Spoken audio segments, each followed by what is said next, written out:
Comment sécuriser juridiquement une location à usage d'habitation ou une location meublée?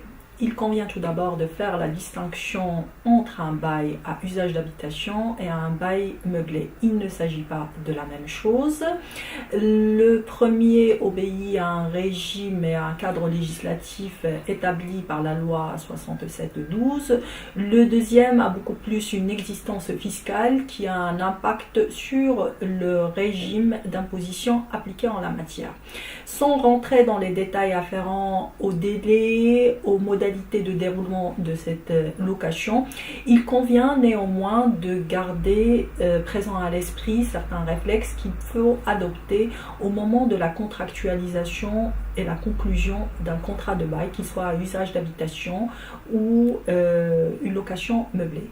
Tout d'abord, il faut procéder à une sélection rigoureuse du locataire. Cela, on le verra plus tard, aura un impact sur le déroulement de la relation et sur le paiement des échéances locatives, parce qu'il est question d'un investissement et qu'il est important et primordial de rentabiliser cet investissement. Et ça aura également un impact en matière de résiliation du contrat de bail, que ce soit à l'amiable ou de façon judiciaire. Une fois que le locataire est rigoureusement choisi, il convient aussi de procéder à une évaluation du loyer. Cette évaluation, elle aura un impact extrêmement important par rapport au turnover de la location et le but étant d'éviter une carence locative en la matière. Une fois le loyer et le locataire déterminé et choisi, il convient de procéder à la contractualisation, à la rédaction du contrat de bail, qu'il soit à usage d'habitation ou qu'il s'agisse d'une location meublée. Dans ce cas-là, j'insiste sur l'importance de l'établissement d'un état des lieux qui est précis, qui déterminera l'existant et qui permettra une vie sereine du bail en question.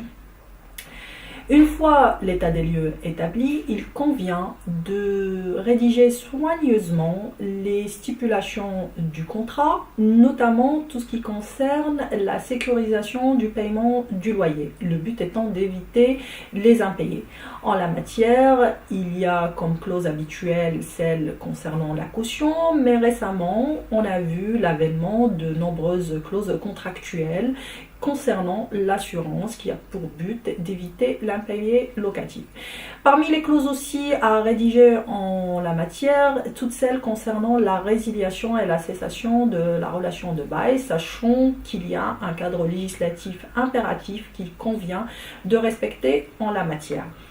Par rapport à ces points-là, une fois qu'on a effectué notre audit en amont, qu'on a bien choisi notre locataire, qu'on a déterminé de façon juste d'un point de vue économique le loyer, qu'on a bien rédigé le contrat, il convient de soigner tout ce qui concerne la résiliation du contrat de bail de façon à déterminer les conditions qui vont régir cette relation à sa cessation, sans occulter bien sûr l'impact fiscal d'une opération, qu'il s'agisse d'un bail à usage d'habitation ou d'une location meublée, sachant que les régimes fiscaux applicables en la matière sont différents et ne sont pas similaires.